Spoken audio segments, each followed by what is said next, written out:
World cup अपने नाम कर चुकी थी।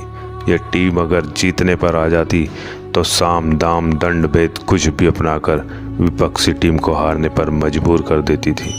लेकिन एक ऐसी टीम ने इस चैंपियन टीम का घमंड तोड़ा था जिसमें ना तो एक्सपीरियंस था और ना ही कोई दिग्गज। उस टीम में अगर कुछ था तो सिर्फ और सिर्फ लड़ने का जज्बा और हारने मानने की हिम्मत। दोस्तों, आज की इस वीडियो में हम बात करेंगे सबसे पहले T20 वर्ल्ड कप 2007 में खेले गए सेमीफाइनल में भारत और ऑस्ट्रेलिया के बीच खेले गए वर्ल्ड कप मैच की। माही की कप्तानी वाली टीम ने ऑस्ट्रेलिया के वर्चस्व को तोड़ा था, क्योंकि इससे पहले ऑस्ट्रेलिया का विश्व कप पर एक छत्र राज था। साल 1999 वर्ल्ड कप, 2003 वर्ल्ड कप, साल 2006 ICC चैंपियंस ट्रॉफी और साल 2007 वनडे वर्ल्ड कप जीतने वाली टीम, जो लगातार 3 वनडे वर्ल्ड कप जीत चुकी थी। इसका मुकाबला पहली बार हो रहे T20 वर्ल्ड कप के सेमीफाइनल में माही की कप्तानी वाली ऐसी टीम से हो रहा था जिसमें लगभग सभी प्लेयर्स पहली बार वर्ल्ड कप खेल रहे थे, जिसमें कोई भी सुपरस्टार खिलाड़ी नहीं था और सामने थी स्टार प्लेयर से भरी ऑस्ट्रेलिया। एक बार फिर यही माना जा रहा था कि ऑस्ट्रेलिया इस T20 वर्ल्ड कप को भी अपने नाम कर लेगी। लेकिन कौन जानता था कि क्रिकेट की धरती पर एक ऐसा खिलाड़ी आ चुका है जो इतिहास बदलने की ताकत रखता है।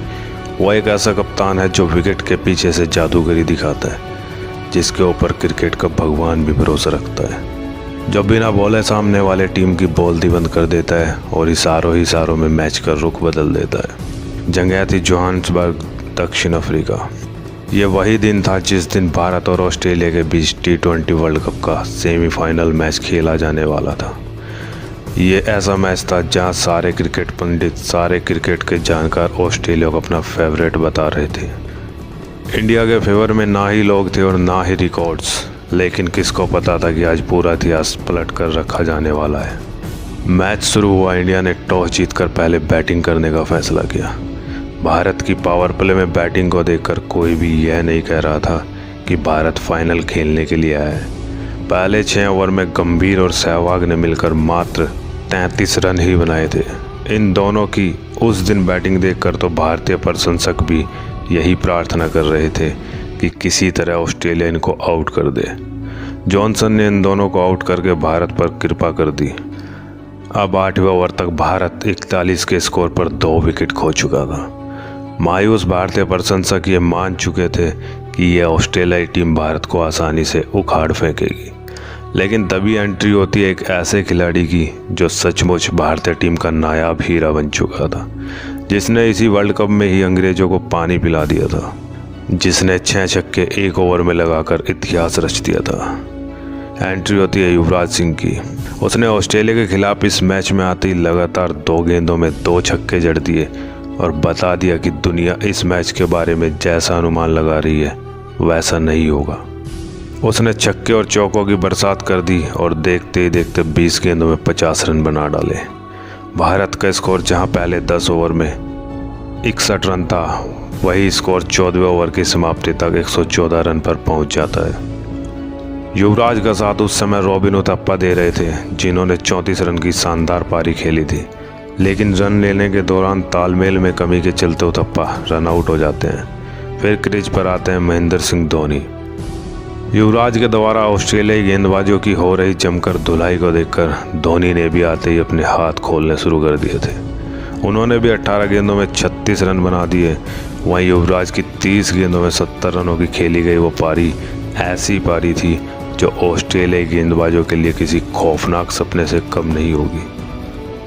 आज से पहले इतनी बुरी कुटाई शायद ही जॉनसन, ब्रैडली, स्टुअर्ट क्लार्क और साइमंड जैसे गेंदबाजों की हुई हो। भारतीय टीम 20 ओवर की समाप्ति पर स्कोरबोर्ड पर 188 रन लगा चुकी थी। ऑस्ट्रेलिया की धुरंधरों से सजी टीम के सामने वैसे तो ये लक्ष्य ज़्यादा बड़ा नज़र नहीं आ रहा था, लेकिन भारतीय गेंदबाजों के जुनून और जज्बे के कारण ये स्कोर लड़ने के लिए काफ़ी था। एडम गिलक्रिस्ट और मैथ्यू हेडन ने पारी की शुरुआत उसी खतरनाक अंदाज में की जिसके लिए वो दोनों जाने जाते थे। इन दोनों बल्लेबाजों ने भारतीय गेंदबाजों में भौकाल मचा दिया था, लेकिन 5वें ओवर के बाद गेंदबाजी करने आए जोश से भरे श्रीशांत ने गिलक्रिस्ट को अपनी पहली गेंद पर क्लीन बॉल्ड कर दिया था। लेकिन ये टीम तो सितारों से सजी हुई थी। एक गया तो दूसरे ने वहीं से आकर शुरुआत कर दी। ब्रैड हॉग ज़्यादा खास कुछ नहीं कर पाए और आउट होकर चले गए। अब भारतीय दर्शकों को उम्मीद तो जगी थी, लेकिन विश्वास अभी भी नहीं था, क्योंकि ऑस्ट्रेलियाई टीम का आखिरी खिलाड़ी आखिरी दम तक लड़ना जानता था। अब क्रीज पर खतरनाक एंड्रू साइमंड आ गए थे और एंड्रू ने हेडन के साथ मिलकर विस्फोटक बल्लेबाजी की ऐसी मिसाल पेश की थी कि मानो भारतीयों के दिलों की धड़कनों ने धड़कना बंद कर दिया था। मैच बहुत दूर जाता हुआ दिख रहा था। जो रिक्वायर्ड रन रेट 13 के ऊपर का था, वो अगले कुछ ही ओवर में करंट रेट से भी नीचे आ गया था और उसके हाथ में अभी भी 8 विकेट बाकी थे। अब तो भारतीयों ने मैच जीतने की उम्मीद भी छोड़ दी थी, लेकिन कहानी तो यहीं से शुरू हुई थी।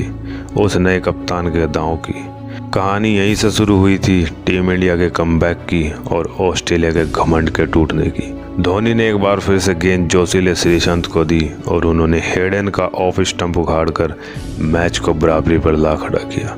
लेकिन अब माइकल क्लार्क क्रीज पर आ गए थे। मैच अभी भी काफ़ी हद तक ऑस्ट्रेलिया के पक्ष में ही था। जब ऑस्ट्रेलिया को जीतने के लिए 22 गेंदों पर 34 रन की जरूरत थी, तब इरफान पठान ने साइमंड्स को क्लीन बॉल्ड कर दिया और भारत की जीत की उम्मीदों को फिर से जगा दिया। ऑस्ट्रेलिया को आखिरी 3 ओवर में 30 रनों की जरूरत थी। 18वें ओवर का दांव धोनी ने हरभजन के साथ खेला और भज्जी ने पहली गेंद पर क्लार्क की गिलिया बिखेर दी। इसके बाद जिम्मेदारी मिस्टर क्रिकेट यानी माइक हसी पर आ गई थी। हरभजन ने मैच में किफ़ायती गेंदबाजी करके भारत के खिलाफ हुए हालातों को भारत के पक्ष में कर दिया था। 19वें ओवर में आरपी सिंह ने मात्र 5 रन खर्च किए। अब आखिरी 6 गेंदों में ऑस्ट्रेलिया को 22 रनों की दरकार थी। भारत की फाइनल में एंट्री की राह में अभी भी माइक हसी खड़ा हुआ था। धोनी ने अपना प्रेजेंस ऑफ माइंड दिखाते हुए आखिरी ओवर का दांव जोगिंदर शर्मा पर खेल दिया। सभी की सांसें अटकी हुई थी, सभी की नज़रें टीवी पर टिकी हुई थी, क्योंकि सबको डर था कि एक नया गेंदबाज कहीं दिग्गज बल्लेबाजों के सामने कोई गलती ना कर दे। लेकिन इस गेंदबाज ने ऑस्ट्रेलियाइयों को चौंका दिया और मात्र 6 रन खर्च कर 2 विकेट झटक लिए और इस तरह भारत ने लगातार 3 बार की वर्ल्ड चैंपियन रही ऑस्ट्रेलिया के घमंड को चकनाचूर करके फाइनल में अपनी जगह पक्की की थी और फाइनल में पाकिस्तान को रौंद कर T20 विश्व कप पर अपना